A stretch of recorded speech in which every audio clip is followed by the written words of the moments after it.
Hello दोस्तों, मैं विनय आनंद आपका इन्फो दोस्त आपका स्वागत करता है। दोस्तों आज से मैं आपके लिए लेकर आ रहा हूं previous year questions for UGC NET JR. Specially मैं प्रीवियस ईयर क्वेश्चंस लेकर आ रहा हूं लाइब्रेरी साइंस के यूजीसी नेट के लिए। और मैं आज लेकर आया हूं 2005 के कुछ क्वेश्चंस को लेकर आया हूं। और दोस्तों जैसा कि आप सबको पता भी होगा कि आपके एग्जाम में प्रीवियस ईयर क्वेश्चंस बार बार पूछे जाते हैं। सो आपके लिए ये काफी इंपॉर्टेंट है कि आप प्रीवियस ईयर के क्वेश्चंस ज्यादा से ज्यादा आप करो, ठीक है। तो अगर आप ये करोगे तो आपको एग्जाम में काफी बेनिफिट मिलेगा, क्योंकि मैक्सिमम क्वेश्चन आपको प्रीवियस ईयर के देखे जाते हैं। तो आप ज्यादा से ज्यादा प्रीवियस ईयर के क्वेश्चन को करो, और जो मैं पहले लाइब्रेरी साइंस के मोस्ट इंपॉर्टेंट क्वेश्चंस के सीरीज को करवा रहा हूं उसको भी जरूर देखना, क्योंकि उसमें मैंने काफी नए नए क्वेश्चंस को डाले हैं, ठीक है। तो चलिए शुरू करते हैं। और यदि आपको वीडियो अच्छी लगे तो पूरे इसको सब्सक्राइब कर लीजिएगा और वीडियो को पूरे लास्ट तक देखिएगा। चलिए ओके, शुरू करते हैं। तो दोस्तों पहला क्वेश्चन है हमारा, the fundamental equation of information science has been put forward by. कह रहा है कि फंडामेंटल जो इक्वेशन इंफॉर्मेशन का दिया था वो कौन दिया था? क्या ये माइकल बकलैंड थे, रॉबर्ट ब्रुक्स थे, मार्क पॉटर थे, या ब्रेक्सिंग गैरनॉट थे? तो दोस्तों आपको याद होगा, आपने एमएलआईएस में पढ़ा होगा कि रॉबर्ट ब्रुक ने ही इंफॉर्मेशन का एक इक्वेशन दिया था। तो ये इक्वेशन क्या था? तो ये इक्वेशन था K S plus delta I is equal to K S plus delta S. यानी आपके पास एक इंफॉर्मेशन पहले से नॉलेज है और उसमें एक नया इंफॉर्मेशन ऐड हो गया, तो इससे क्या हो गया, एक बड़ा सा नॉलेज आपका बन गया। नेक्स्ट क्वेश्चन है, source, message, transmitter and receiver are the component of communication model develop by. कह रहा है कि source, message, transmitter and receiver, ये जो चार कंपोनेंट है कम्युनिकेशन मॉडल के, ये किसने डेवलप किया था? तो ये क्या शैनन वीवर थे, स्क्रामन थे, लैसवेल थे, जॉर्ज गर्वन थे? तो दोस्तों आपको याद होगा 1949 में शैनन वीवर ने एक कम्युनिकेशन मॉडल दिया था, लीनियर कम्युनिकेशन मॉडल दिया था, जिसको मैथमेटिकल मॉडल भी कहा जाता है, मैथमेटिकल कम्युनिकेशन मॉडल भी कहा जाता है, इंजीनियरिंग कम्युनिकेशन मॉडल भी कहा जाता है, जिसमें चार कंपोनेंट सोर्स, मैसेज, ट्रांसमीटर और रिसीवर के बारे में उन्होंने चर्चा किया था। तो A is the right answer. Next question है, who said that knowledge is of two kinds, we know a subject ourselves और we know where we can find information about it. तो दोस्तों आपके एग्जाम में ये क्वेश्चंस आते ही हैं, एक से दो क्वेश्चन ऐसे आते ही आपको मिलेंगे जो किसी के स्टेटमेंट पर आधारित होंगे। तो यहाँ पे एक स्टेटमेंट है कि किसने कहा है कि नॉलेज दो तरह के होते हैं, नॉलेज के दो काइंड्स हैं, we know a subject ourself और we know where we can find information about it. तो दोस्तों ये कहा था सैमुअल जॉनसन ने कहा था। नेक्स्ट क्वेश्चन दोस्तों है, the acronym for association for information management. एक एक्रोनेम है, एक संक्षिप्त रूप है, एसोसिएशन फॉर इंफॉर्मेशन मैनेजमेंट। ये किसने दिया था और ये किसका एक्रोनेम है? ओके, तो IAMA का है, AIM का है, एसलिप का है, ये IIM का है। तो दोस्तों ये क्या है, एक्रोनॉम है एसलिप का है, जो कि 1924 में जिसका फाउंडेशन हुआ था। पहले इसका नाम था association of special libraries and information bureau, ASLIB, association of special libraries and information bureaux. ये पहले उसका एक्रोनिम था, बाद में इसका एक्रोनिम बदल के क्या हो गया, बाद में इसका एक्रोनिम बदल के हो गया एसोसिएशन फॉर इंफॉर्मेशन मैनेजमेंट। फिर एक क्वेश्चन है, census Atlas national volume is an example of. Census Atlas national volume एक एग्जांपल है, किस तरह के एटलस का एग्जांपल है? तो लोकल है, हिस्टोरिकल है, डेमोग्राफिकल है, एंथ्रोपोलॉजिकल है? तो दोस्तों सेंसस का मतलब ही होता है जनगणना। तो जनगणना किस पर आधारित होगी? डेमोग्राफिक एटलस पर आधारित होगी। नेक्स्ट क्वेश्चन देखते हैं। नेक्स्ट क्वेश्चन है, Compendex is the online database on the subject. Compendex एक ऑनलाइन डेटाबेस है, ओके। ये किस सब्जेक्ट पर आधारित है? ये क्या फिजिक्स पर है, कॉमर्स एक्सपोर्ट पर है, एनालिटिक केमिस्ट्री पर या इंजीनियरिंग पर है? तो दोस्तों कॉम्पेंडेक्स क्या है? इंजीनियरिंग पर आधारित एक ऑनलाइन डेटाबेस है। ये इसका जो पब्लिश करता है वो एल्सेवियर करता है। इसको स्टार्ट किया गया था 1884 1884 में स्टार्ट किया गया था। इसका जो फुल फॉर्म है कॉम्पेंडेक्स का है वो है कंप्यूटराइज्ड इंजीनियरिंग इंडेक्स। कॉम का COMP कंप्यूटराइज, इन का इंजीनियरिंग और डेक्स का इंडेक्स। तो कंप्यूटराइज इंजीनियरिंग इंडेक्स इसका फुल फॉर्म हो गया कॉम्पेंडेक्स का। तो आपको याद रखना है, लास्ट ये बीच का EN इंजीनियरिंग हो गया, तो इंजीनियरिंग से रिलेटेड है, इंजीनियरिंग सब्जेक्ट से रिलेटेड है।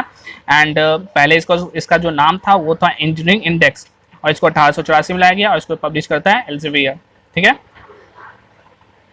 नेक्स्ट है routing of periodicals. Routing of periodicals क्या है? कैश है, एसडीआई है, इंडेक्सिंग सर्विस और या एब्स्ट्रैक्टिंग सर्विस है। तो दोस्तों राउटिंग ऑफ पीरियोडिकल्स क्या है? तो पीरियोडिकल्स का राउटिंग करना, यानी कि आपने एक पीरियोडिकल्स लिया, एक लाइब्रेरी ने एक पीरियोडिकल्स किसी एक को दिया, उसने उसको पढ़ कर फिर लौटा दिया, फिर उसको फिर दूसरे को दिया, फिर तीसरे को दिया, तो इस तरह क्या राउटिंग हो रहा है, यानी एक जगह से दूसरी जगह वो घूमता जा रहा है, चलता जा रहा है। तो इस तरह के पीरियोडिकल्स को कहते हैं राउटिंग पीरियोडिकल्स। और राउटिंग पीरियोडिकल्स किसका किया जाएगा? जो करंट इन्फॉर्मेशन होगा, करंट इन्फॉर्मेशन देगा उसका ज़्यादा सर्कुलेशन ज़्यादा होगा, तो वो राउटिंग ऑफ पीरियोडिकल्स क्या है? एक कैश है, कैश सर्विस है।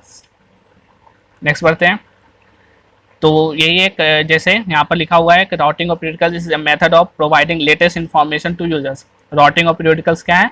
लेटेस्ट इन्फॉर्मेशन प्रोवाइड करने का, यूजर्स को लेटेस्ट इन्फॉर्मेशन प्रोवाइड कराता है। In this method current periodicals are move from the origin point. इसमें क्या होता है कि जो करेंट पीरियोडिकल्स होते हैं वो एक मूव करते हैं, एक अपने ओरिजिनल पॉइंट से दूसरे पॉइंट पर वो मूव करते हैं। जैसे लाइब्रेरी से यूजर, लाइब्रेरी से एक लाइब्रेरी एक हो गया ओरिजिन पॉइंट, वहाँ से फिर यूजर को यह क्या हो गया? मूव कर दिया। जैसे सपोज कर लो, मान लो एक पीरियोडिकल है, उसका नाम है करेंट साइंस, ठीक। तो ये पहले क्या होगा? एक यूजर ए के पास गया, उसने पढ़ लिया, उसने रिटर्न कर दिया लाइब्रेरी को, फिर लाइब्रेरी बी को देगा, फिर सी को देगा, फिर डी को देगा।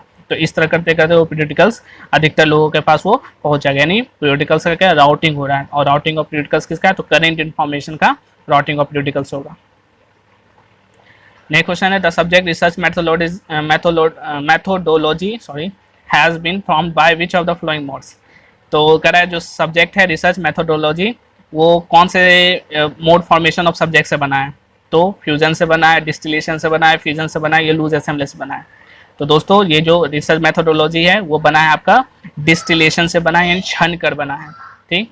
आपको टोटल आपके सामने 12 mode of formation of subject है, जिसमें लेमिनेशन का 2 है, लूज असेंबलीज का 3 है, fusion, dissection, denudation, fusion, distillation, partial comprehension and subject bundle. ये जो सब्जेक्ट बंडल है इसको क्लस्टरिंग कहा जाता है, एंड पार्शियल कंप्रीहेंशन इसको एग्लोमरेशन कहा जाता है, ठीक। तो आपको यहाँ एक दो नया नाम आपको दिख गया होगा। एग्लोमरेशन को पार्शियल कंप्रीहेंशन कहा जाता है और क्लस्टरिंग को सब्जेक्ट बंडल कहा जाता है, ठीक है। तो ये आपके क्या हो गए? Mode formation of subject. और मैं जब बहुत सारे वीडियो बनाऊंगा थ्योरी पर, थ्योरी से रिलेटेड, तो उसमें मैं इस सबको काफ़ी से डिटेल से चर्चा करूँगा, ठीक है। नेक्स्ट है Boolean logic was propounded by. तो बुलियन लॉजिक था वो किसने दिया था? तो V C Vickery, S C Bradford, J Buckland या जॉर्ज बुली। तो नाम से ही पता है, George Boole, Boolean logic, and और N A and D and O R और एन ओ टी नॉट, ये तीनों था। नेक्स्ट है IMCE स्टैंड फॉर। IMC का फुल फॉर्म क्या है? तो IMC का फुल फॉर्म है international meeting of cataloguing experts. Next है book number helps in. Book number help करता है individualizing the book within the same class number, individualizing the book among the book with the same author, individualizing among the book with the same year of publication, या knowing the subject of the book। तो okay, तो book number क्या help करता है? तो book number help करता है कि जब एक ही अगर को 2 या 3 बुक ऐसे हैं जिसका क्लास नंबर सेम है, तो उन क्लास नंबर सेम है तो उसको अलग अलग आइडेंटिफाई कैसे किया जाए? तो उसमें क्या किया था? तब उसमें बुक नंबर को दिया जाता है। तो बुक नंबर देने का मकसद होता है कि अगर वो सेम क्लास नंबर है उसको इंडिविजुअलाइज करने के लिए वो बुक नंबर दिया जाता है। नेक्स्ट है, यहाँ क्वेश्चन बहुत ध्यान से पढ़िएगा। The study of epistemology deals with.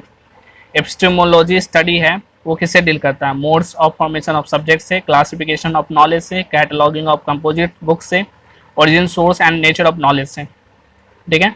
यहाँ ऑप्शन है 1 and 2 correct, 2 and 3, 1 2 3 and 4 and 4, ठीक, 2 and 4, ओके। तो एपिस्टेमोलॉजी क्या होता है? एपिस्टेमोलॉजी होता है कि क्लासिफिकेशन ऑफ नॉलेज होता है, नॉलेज का जो क्लासिफिकेशन का स्टडी किया जाता है, ठीक, या नॉलेज का जन्म कहाँ हुआ है, उसका सोर्स कहाँ है, उसका नेचर कैसा है, तो इस सब का जो स्टडी है उसी को क्या कहते हैं? एपिस्टेमोलॉजी कहते हैं। सो राइट आंसर क्या हुआ? क्लासिफिकेशन ऑफ नॉलेज 2, फिर origin, source and nature of knowledge यानी 4, यानी 2 and 4 are the correct answer. तो दोस्तों एपिस्टेमोलॉजी है ग्रीक वर्ड है एपिस्टेमी से, जिसका अर्थ होता है नॉलेज, एंड लोगस, लॉजी का लोगस, ये इसका मतलब होता है रीजन, ठीक है। तो एपिस्टेमोलॉजी हुआ the philosophical study of nature, origin and limits of human knowledge. इंसान के जो नॉलेज है उसकी फिलोसॉफिकल स्टडी, उसका नेचर, उसका ओरिजिन, उसका लिमिटेशंस, इन सब की स्टडी को ही क्या कहते हैं, एपिस्टेमोलॉजी कहते हैं। इसको थ्योरी ऑफ नॉलेज भी कहा जाता है, तो ध्यान रखिएगा, थ्योरी ऑफ नॉलेज को भी एपिस्टेमोलॉजी कहते हैं। Study of knowledge, theory of knowledge is called epistemology. Okay, next question है the compact disc is conceptually referred to. ठीक, कॉम्पैक्ट डिस्क किससे रेफर करता है? मैग्नेटिक स्टोरेज है, कॉम्पैक्ट स्टोरेज है, ऑप्टिकल स्टोरेज है, या all of the above in the type of atom. ठीक है, तो कौन सा है? तो जो कॉम्पैक्ट डिस्क है, ठीक, तो कॉम्पैक्ट डिस्क का आपका क्या है?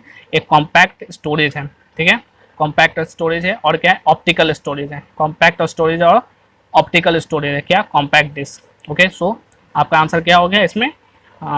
2 and 3 B is the answer. Next question है दोस्तों ये आईबिड, लॉकसीट, ऑफसीट, बाइडी। ठीक है, जब क्या होता है इसमें मैचिंग करना है, तो जब आप कोई बुक लिखते हो या कोई आर्टिकल लिखते हो, तो उस आर्टिकल लिखने के बाद तो लास्ट में क्या होता है, आपको रेफरेंसेस देना पड़ता है। तो रेफरेंसेस में क्या होता है कि आपने जो आर्टिकल में जो भी कंटेंट है वो आपने कहाँ से लिया है, जो आपने बुक लिखा है वो कंटेंट उसका कहाँ से लिया है, तो वो जो कंटेंट कहाँ से लिया तो आपको उसको बताना पड़ता है। तो आप लास्ट में रेफरेंसेस में आप उसको बताते हो, तो उस रेफरेंसेस बताने के समय में ये सारे वर्ड्स एब्रिविएशंस यूज़ किए जाते हैं। ठीक है, तो क्यों क्यों यूज़ किए जाते हैं तो मैं आपको डिटेल से बताऊंगा, एक स्पेशल इसके लिए वीडियो लाऊंगा। पहले यहाँ पर देख लो, आईबिड है, आईबिड जो कोड है उसका यूज़ किया जाता है जब क्या होता है, जब द सेम प्लेस साइटेड किया जाता है, एक ही प्लेस पर साइटेड किया जाता है, उसमें आईबिड का यूज़ करते हैं। लॉकसीट को याद रखो लोकेशन से, लोकेशन, तो लोकेशन जो है सॉरी आईबिड जो है आपका क्या हो जाएगा? Same reference cited immediately above, ये हो जाएगा। ठीक है, लॉकसीट है, लॉकसीट को आप याद रखोगे द सेम प्लेस साइटेड। ठीक है, लोकेशन से भी याद रखोगे प्लेस साइटेड, तो हो गया 2 का D हो गया।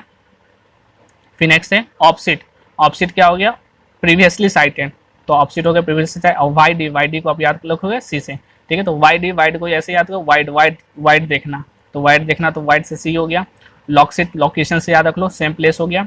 और आईबिड हो गया आपका सेम रेफरेंस साइटेड। ठीक, same reference cited immediately above, और आपका ऑफसीट हो गया प्रीवियसली साइटेड। ठीक है, तो ये हो गया आपका, तो फर्स्ट का आपका हो गया सी, फर्स्ट का सी, सेकंड का आपका हो गया डी, थर्ड का हो गया बी, एंड फोर्थ का हो गया ए। सो सी इज द राइट आंसर। ठीक है, मैं इसके लिए एक स्पेशल वीडियो लूँगा, उसमें मैं अच्छे से आपको पूरा एग्जाम्पल के साथ एक एक वर्ड दिखाऊंगा कि आईबिड, लॉकसीट, ऑफसीट और वाईडी क्या होता है, तो आपको बहुत सिंपल लगेगा।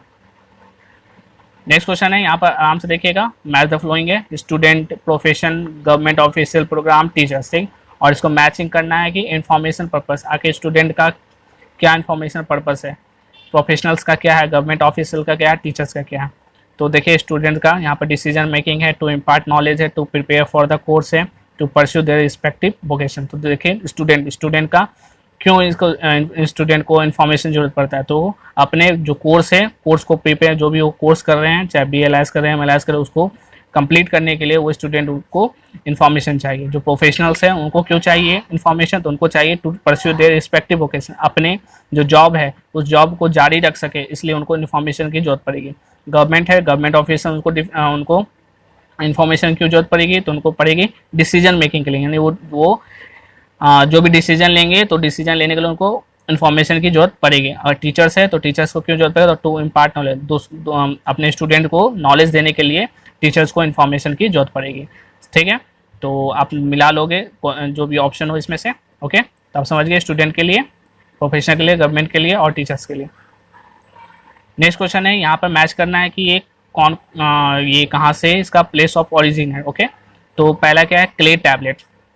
ठीक है, तो क्ले टैबलेट कहाँ से आया है, तो ये क्ले टैबलेट आपका आया कहाँ से, निन्वे से आया है।